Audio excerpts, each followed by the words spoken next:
برای همین یک قالنچه بود کردم. اگر وقت رود 1-2 ساعت 2 ساعت وقت می رود.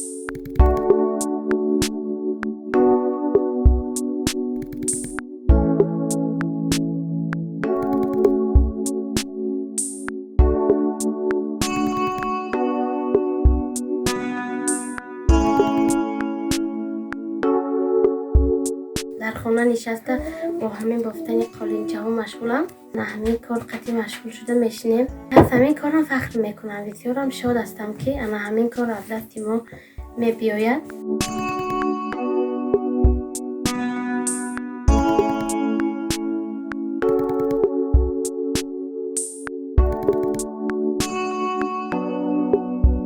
یک удобный нав چیز بوده است. همین خیل میشوید یک تازه نو میشه.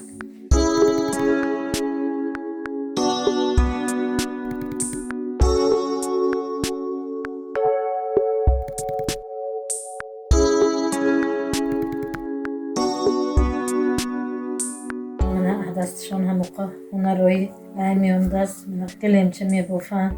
خدا بشکره کو من بچه کشون سعید زاده احسان جان همینه که کلان کرده ششتی هم رو که خواننده خانشین.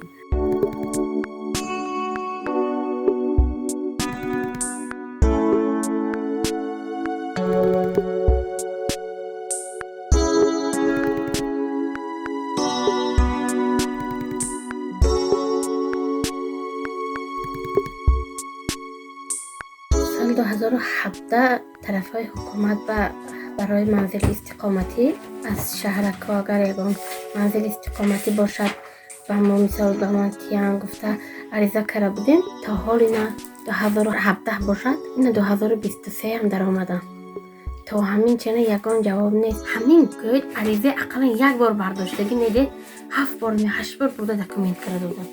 دکومنت تا نیست شما دکومنت کرده آورده و دیگه نمیگه.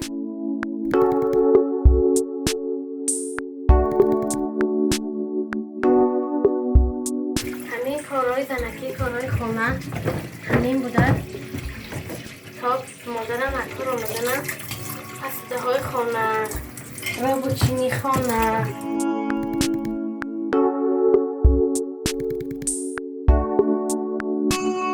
اینم خیل کرده سرپوش دیگ میشه و